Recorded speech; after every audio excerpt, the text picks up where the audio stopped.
Mobile ફોનની ચોરી। નોકરિયાત યુવાનોના રૂમમાં પાછળની દીવાલથી તસ્કર ઘરમાં ઘૂસ્યો હતો।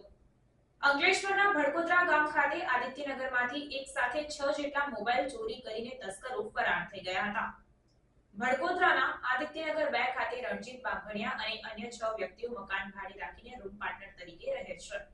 ત્યારે ગત 25 તારીખના રોજ સવારના સમયે અન્ય એક રૂમ પાર્ટનર નોકરી પર જવાનું હોવાથી સવારે 6 વાગે ઉઠી ગયો હતો। રણજીત બાંભણિયા નીચે રૂમ બંધ કરી ઉપરના રૂમમાં પુનઃ સૂઈ ગયો હતો। ત્યારે સૂતા પહેલા તે રૂમનો દરવાજો બંધ કરવાનું ભૂલી ગયો હતો।